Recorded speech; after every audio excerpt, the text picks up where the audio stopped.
The stories of Mahabharata, retold by Sudipta Bhawmik.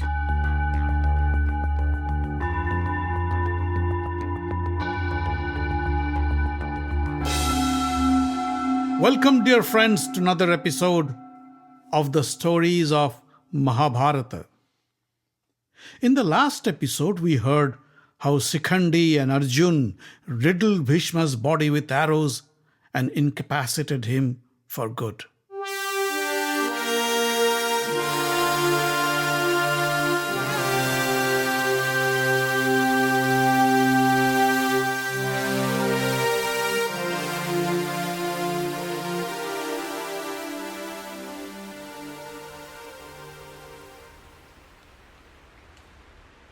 Bhishma lay alone in a bed of arrows and waited for the war to end. Bhishma's fall was a big blow to the Kauravas, who thought he was invincible.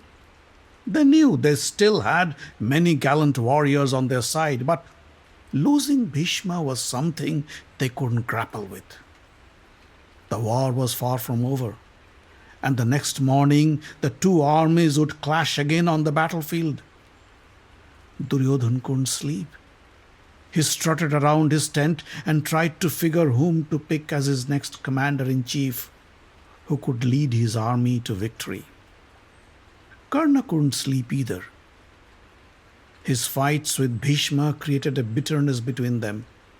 Enraged by Bhishma's insult, he had promised not to fight as long as Bhishma was in the battlefield.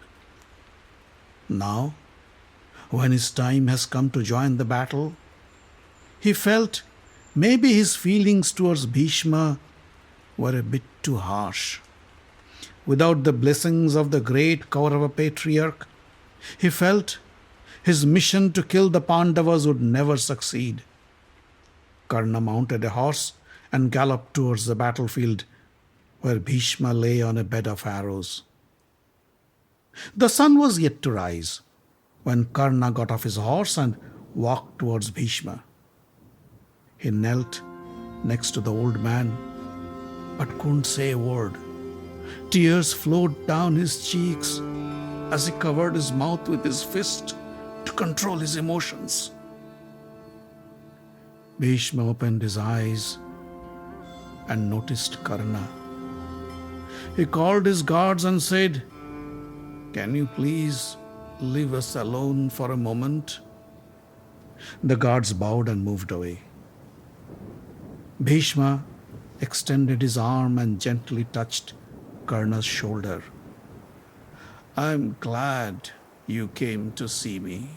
I'd have been really angry at you if you didn't come." Karna couldn't speak. Bhishma said, "To tell you the truth, I was never really angry at you. I knew you are the only one who could cause real harm to the Pandavas. So my insults and harsh words were only meant to demoralize you and distract you from your mission. Karna, I know your true identity. I know you are Kunti's firstborn child. The Pandavas are your brothers. In my final hours, please grant me my last wish. Abandon your animosity towards the Pandavas and join them to end this battle. Let me be the last man to die in this war. Let all the kings and warriors go home and live their lives in peace." Karna gently freed himself from Bhishma's touch and said, "I respect your request, but I'm sorry, I can't oblige. Kunti abandoned me. It was Adhirath, the charioteer, who rescued me and brought me up, and that is my true identity, son of a charioteer. Duryodhan has been kind to me and has given me the respect and honor I deserve, for which I have pledged my life to Duryodhan. I cannot leave him now, just as Krishna is determined to make the Pandavas victorious, so am I determined to destroy the Pandavas. Either I will kill the Pandavas or they will kill me. Nothing can prevent this inevitability. Grandfather, I came here to seek your permission to join the battle. Bless me such that I emerge victorious or die in battle and rest in peace. Bhishma sighed. I knew I wouldn't be able to sway you. Still, I tried. Just as I had tried all my life to end this vicious animosity between the Kaurava and Pandava cousins and bring peace to the family. I failed. Well then, go ahead and fight like a true Kshatriya warrior and protect the Kauravas to the best of your ability. May Dharma guide you to do the right thing. Karna stood up and bowed to Bhishma and then walked away to mount his horse and raced towards the Kaurava camp. When Karna entered Duryodhan's tent, he found the Kaurava generals waiting in silence. Duryodhan stood up from his seat and said, Here you are, Karna. We have been waiting for you. We have a difficult decision to make and I need your counsel. Karna bowed in front of Duryodhan and said, I hope I didn't keep you waiting for long. Please tell me, how can I help you? Duryodhan said, Grandfather's Bhishma's fall has created a huge void that is hard to fill. His indomitable prowess on the battlefield, his wisdom and leadership as our commander for the last 10 days almost took us to the verge of victory. But we haven't achieved victory as yet. And for that, we need a commander-in-chief who can serve as the right successor to Bhishma. Tell me, who do you think would be the best person to fulfill the job? Karna looked around and saw the great Kaurava warriors, Dron, Kripacharya, Salva, Aswathama, all anxiously waiting to listen to Karna's opinion. Karna thought for a moment and then said, My dear friend, each of the great warriors who are assembled here can serve as the commander-in-chief. But we can't make them all commander-in-chief. We need to pick one, someone who is not only a great warrior, but also is revered for his prowess and wisdom. And the only man who can fulfill those requirements is Acharya Dron. Dron is not only the teacher of many of who have assembled here, but also is regarded as the greatest archer alive. He is learned, experienced, and the wisest of us all. If he becomes the commander-in-chief, the Kaurava warriors would gladly accept his leadership and feel blessed to fight under his direction. Duryodhan smiled and said, Karna, I couldn't agree with you anymore. He stepped towards the throne and knelt in front of him. Gurudev, you have taught us how to fight and how to use our weapons. Now teach us how to win this great battle. O Gurudev, please be our commander-in-chief and lead us to victory against the Pandavas. Dron touched Duryodhan's head with his right palm and said, My king, I accept your offer. I will lead the Kaurava army and fight the Pandavas to the best of my ability. However, I have a condition. I will kill anyone who dares to fight me, except Drupad's son Drishtadumna. He was born to kill me and I cannot change my destiny. Duryodhan summoned the royal priest and performed the rituals to formally decorate Dron as the commander-in-chief of the Kaurava army. Dron was pleased with Duryodhan's display of respect and honor. He called Duryodhan and said, "You have honored me by giving me the responsibility to be the commander-in-chief. I want to return the favor by rewarding you. Ask me anything you want." Duryodhan bowed to Dron and said, "If you want to give me something, then capture Yudhistir and bring him to me alive in chains." Dron was surprised to hear such a strange request from Duryodhan. "You must be thinking that I would never kill my beloved student Yudhistir, right? So you ask me to capture him instead? Or is it that you don't consider him to be a real enemy? Whatever the reason, it seems Yudhistir is truly blessed." Duryodhan couldn't conceal his feelings any longer. He said, "No, Gurudev, you don't understand. Yudhishthir's death won't give me my victory. If I manage to get Yudhisthir killed, the Pandava brothers would hunt me down and kill me for sure. So here is my plan. Capture Yudhisthir and bring him to me.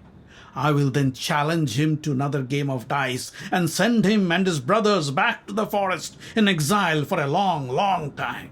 Only this way we can achieve a lasting peace." Duryodhan's devious plan stunned Dron. He thought for a while and then said, "All right. I promise to deliver Yudhisthir in chains. Only if Arjun is not around to protect him. You know, Arjun is undefeatable even by the gods. I am his guru, but he won't spare me either. It would be impossible for me to capture Yudhisthir from his guard. So if Arjun can be kept busy in battle, somewhere far from Yudhisthir, then consider Yudhisthir to be yours." Duryodhan was ecstatic. He knew when Dron promises, he delivers. Still, to make sure Dron lives up to his promise, he made his announcement public, and the news spread like wildfire through both the camps. When Yudhisthir heard of this, he was scared. He called Arjun and said, "You heard of Dron's promise? And we all know he is a man of his words. But our Gurudev has also given us the hint to ensure his failure. So as long as Dron is alive, stay around me and defend me from his wrath. Don't let anybody lure you away from me." Arjun smiled and said, "You have nothing to worry about. You know I can't kill my teacher Dron, but I will not let him come anywhere near you. I will stay close to you and never let you go out of my sight." Yudhisthir felt relieved. He asked Drishtadyumna to lead the Pandava army to the 11th day's battle. Within moments, the two armies engaged in a fierce battle. Dron led the Kaurava army in his golden chariot and began to mow down the Pandava army with his arrows. Drishtadyumna tried to stop Dron, but the newly appointed Kaurava commander attacked with such ferocity that soon Drishtadyumna had no other option but to flee. Yudhisthir and the other Pandava brothers rushed in to restrain Dron and rescue the Pandava soldiers from his onslaught. On the other side of the battlefield, Abhimanyu was engaged in a fierce battle with Brihadbal. Brihadbal jumped off his chariot to save himself from the incoming missile from Abhimanyu. The missile hit his chariot and instantly killed his horses and his charioteer. Abhimanyu jumped off his chariot. With a machete in hand and a shield on the other, he attacked Brihadbal. Jayadratha saw Brihadbal was in trouble and ran his chariot between him and Abhimanyu. Abhimanyu screamed at the top of his voice and said, "Uncle Jayadratha, get out of my way, else today will be your last day on this earth." He jumped on Jayadratha's chariot and swung his machete at Jayadratha's neck. Jayadratha ducked to save himself and fell off his chariot. The chariot raced away with Abhimanyu on board. Abhimanyu grabbed a mace and jumped off to chase Jayadratha, who was then running for his life.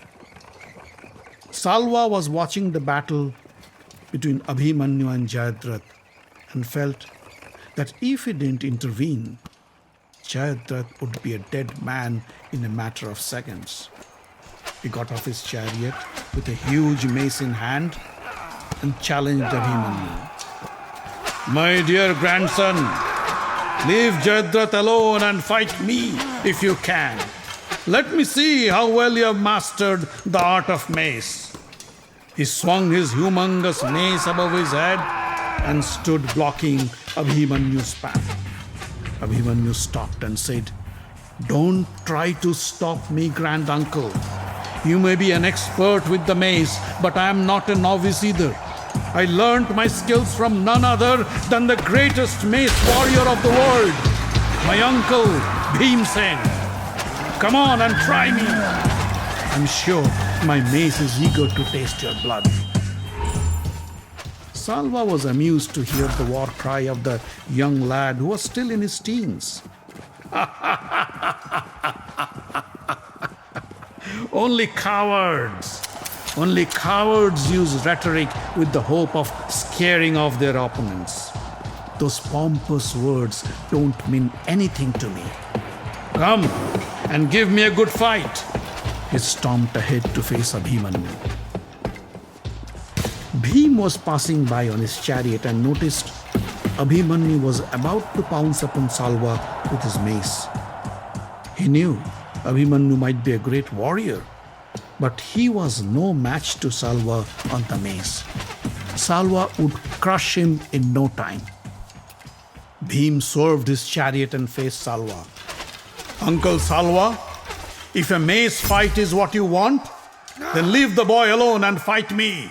He looked at Abhimanyu and said, You take my chariot and go after Jayadratha. Let me take care of my dear uncle. Abhimanyu grudgingly obeyed his uncle. Salva looked at Bhim and said, It was a wise decision indeed. I would have hated myself if I had to kill the boy. But with you, it is different. I look at you as my equal. Now let's fight. Salva swung his mace to strike Bhim. With lightning speed, Bhim lifted his mace and it struck Salva with a loud bang. Soon the two warriors engaged in a deadly fight. Sparks flew off their weapons as they struck each other with enormous power. Bhim and Salva kept striking at each other while the soldiers around ran to save themselves from being crushed by the wild swings of their huge maces. The fight continued for hours until the two warriors found themselves thrown to the ground and panting in exhaustion. Kritabarma rushed in and pulled Salva on his chariot and left the battlefield. Bhim stood up and felt relieved that he didn't have to kill Salva that day. As the day progressed, the Kauravas found themselves severely pounded by the Pandavas, and Dron wasn't happy at all.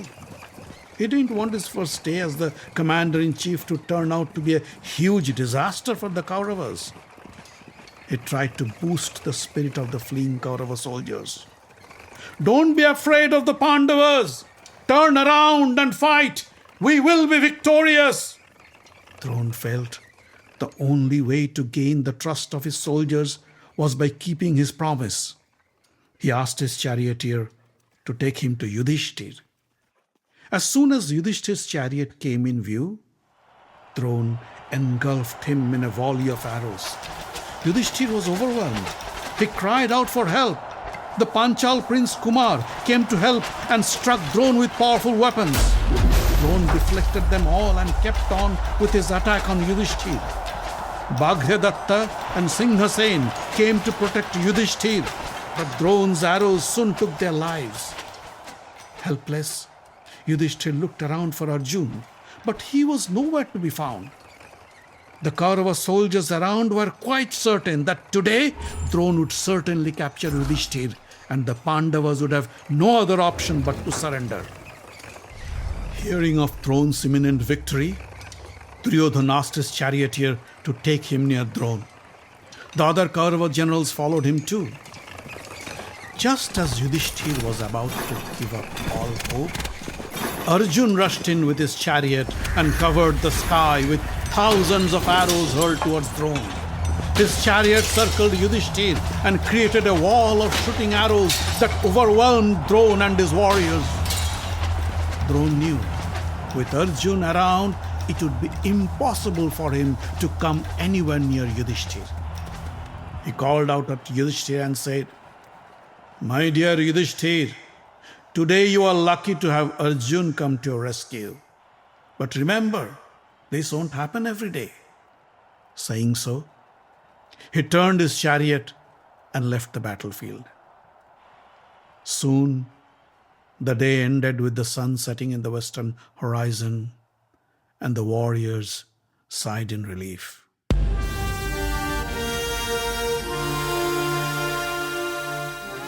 The Stories of Mahabharata is written, directed, and told by Sudipta Bhawmik. Audio engineering, original music, and sound design by Avi Ziv. Find us online at facebook.com/Mahabharata Podcast. Join the group for updates and news. Subscribe to the podcast using iTunes or any other podcast catcher. On Twitter, we are at Mahabharat Audio.